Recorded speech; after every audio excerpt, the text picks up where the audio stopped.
From Spamtown, USA, Austin, Minnesota, this is the Austin Bruins Coaches Show.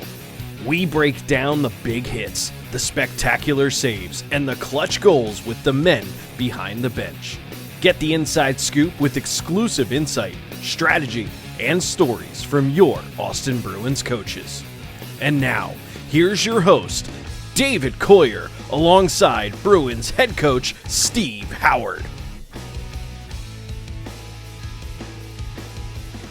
Hello, everyone, and welcome to another edition of the Austin Bruins Coaches Show. I'm the voice of the Bruins, David Coyer. Joining me again is head coach Steve Howard. This is our first postseason edition of the Austin Bruins Coaches Show. The Bruins winning 2 games here at home at Riverside Arena against the Watertown Shamrocks, and they have a 2-game lead in the series headed to Watertown this weekend. And, Coach, we'll actually go back with this first question before the first 2 games. Watertown, the only team in the Central Division with a winning record during the regular season against the Austin Bruins. What was the message to the team heading into last weekend to make sure they stay focused and don't let what happened during the regular season bother them? Well, it's a new season. That was the message. Everything we did in the regular season, more positive than good or than bad, and that was the one probably blemish that we did have is they had a winning record against us out of all the teams. And,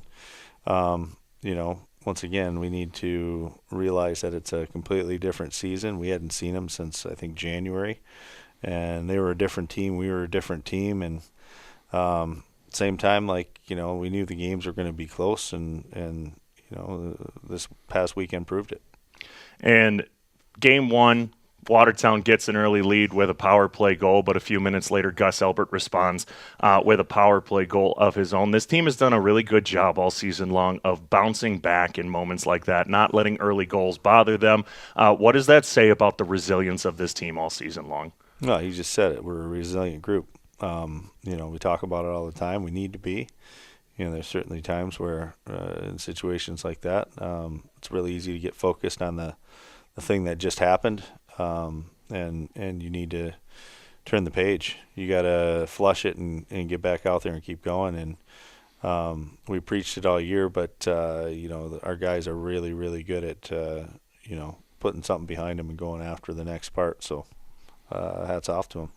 John Flood gets his first career postseason goal in the second period to give the Bruins the lead. That's his first goal since his only goal during the regular season back in October. You get a goal from John Flood. You get a goal from Gus Elbert, and you've preached all season long you're not looking to build 4 different lines. You're looking to build 4 first lines, and that's showing here with the depth of scoring. Can you how important, I guess, is it to see some of this secondary scoring step up during the postseason? Yeah, Flutter just hasn't been given that opportunity quite yet, and he understands there's a lot of older guys playing in front of him, but he can really shoot the puck.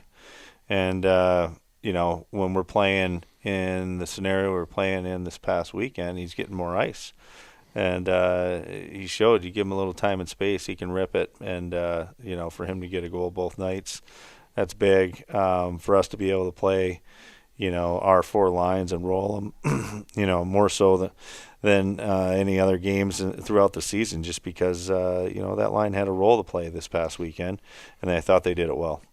After giving up that early power play goal, the penalty kill really seemed like it settled in, killed off the next 4, including a couple of big ones in the third period. What did you see change in the PK unit as the game went on?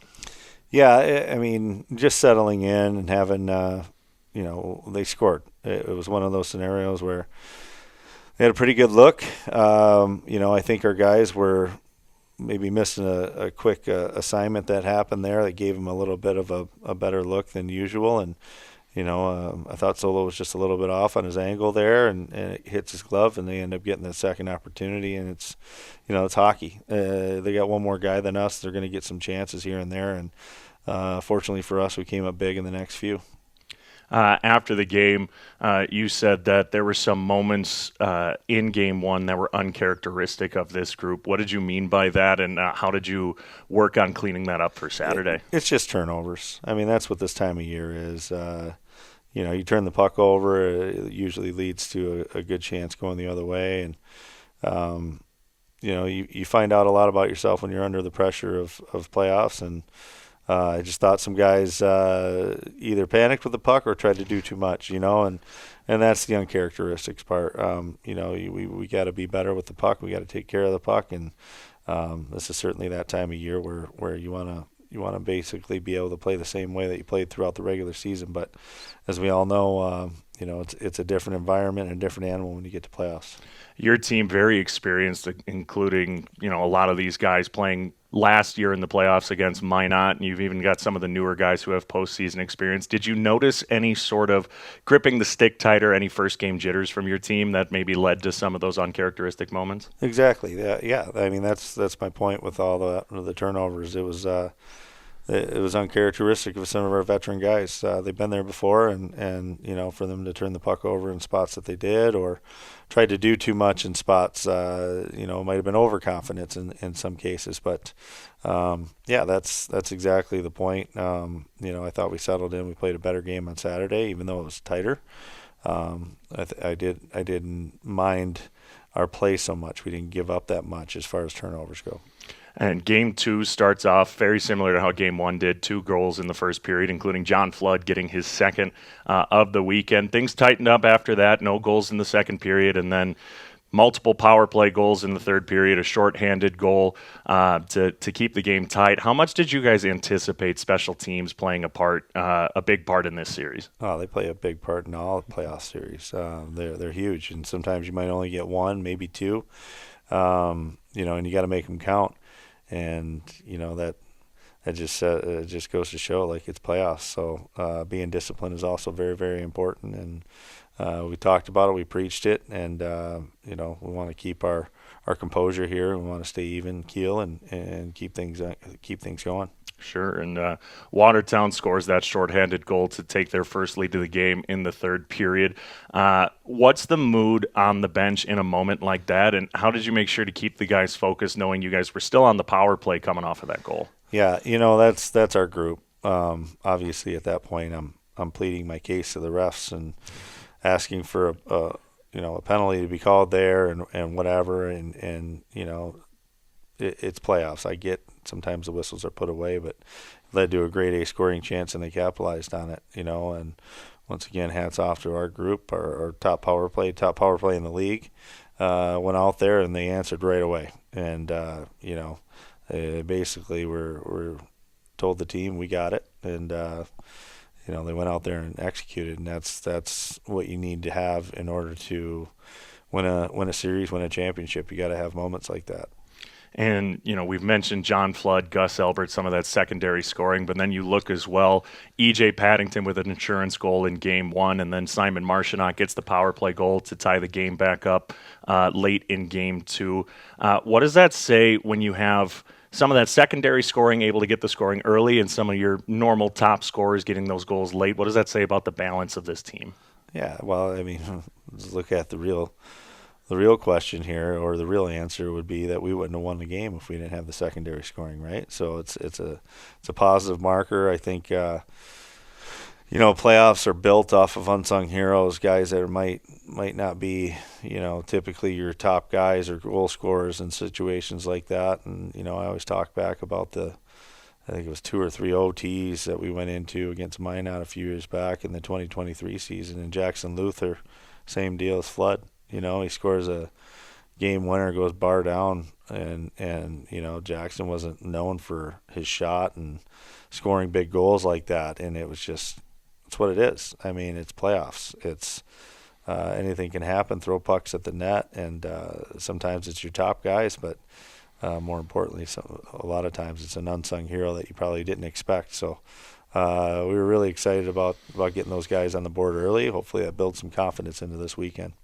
And tying the game up, ends up going to overtime, and this is a group that, surprisingly enough, doesn't have a whole lot of experience in overtime this year, just 7 times going past 60 this year. Last time was back in St. Cloud in February. You're in the locker room. Obviously, there's not much more you can really do to coach them because they've already played 60 minutes. You kind of put it in their hands. But what's the mood like in that locker room, knowing that the next goal is going to win the game? Yeah, I mean, honestly, the mood didn't change in there. It was the same. All we talked about was, hey, the long change. We got to watch it, and obviously we didn't really get to make too many changes. We made one, which is great for us. Once again, it's our leadership in there. I think this past season, we didn't go into overtime a whole lot this past season, but if you look back at the season before, we went into OT a whole lot, and it's just, there's a lot of guys in there with a lot of experience. We got guys that have played 5 years of junior hockey, and we practiced our overtime rules all season long based on the 3-on-3 and the shootout. Now it's 5-on-5, so you really don't have to adjust or change anything in the game. You just got to keep at it, and that's what playoffs are all about. There's gonna be some tight games, and you need somebody to find the back of the net, and our captain did, so it was great. Yeah, you mentioned very short overtime period, only made one change out there. In a minute 17, Nathan Williams, a shot from the blue line goes in. For a captain who has as much experience as he does, what does it mean to have someone with that much experience who has been through this before be the guy to get that game winner? I think it was just another feather in his cap. He's done so much for us in this organization. That one line change, we actually caught them on a line change. We were changing, we hurried and got the puck out to center ice. We tipped it in, got in on the forward check, and then it got to Willie and he scored. It's one of those things where not a lot of guys understand that sometimes just putting a puck on net will be all you need, but there's guys that would overhandle that situation. There's also guys that might have got their shot blocked and not moved laterally, and I thought he did a good job moving laterally. He threw a puck right in between our guy and their guy, and I don't think their goalie saw it cleanly, and it just kind of squeaked through the wickets, and to get a big goal like that a minute 17 in was a huge character win for our team, especially going down 3-2.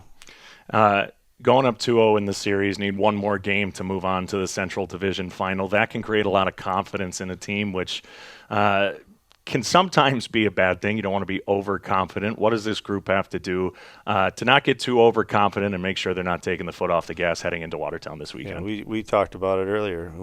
You flush it. You don't. We talked about the regular season and what we did, and we're not looking back at the regular season. That doesn't matter. Games 1 and 2 don't matter. It's all about game 3. You want to win the next game, and that's the bottom line. Whether you win or lose the last one, you want to win the next one. It's something we always preach, and we're not thinking about games 1 or 2. All we're worried about is Friday and going into Watertown and getting a W. The Bruins hit the road to Watertown this Friday for Game 3, 7 o'clock puck drop from the Prairie Lakes Ice Arena. You can catch that game on NAHLTV.com. If you choose the away audio, you'll be listening to me on the call. And, of course, you can always head down to the official road game destination of the Austin Bruins, Lansing Corners over on Highway 218 here in Austin. If there is a Game 4, it'll be Saturday at 7 p.m., also from the Prairie Lakes Ice Arena in Watertown, South Dakota. An exciting weekend ahead. The Bruins 1 win away from moving on to the Central Division Final. And we hope you are tuning in and cheering on the black and gold. But for another edition of the Austin Bruins Coaches Show, for head coach Steve Howard, I've been David Coyer. You've been watching the Austin Bruins Coaches Show here on the Bruins YouTube channel. Stick along with us throughout the playoffs. We'll continue to have coaches shows every other Thursday here on the Bruins YouTube channel. Have a great week, everybody.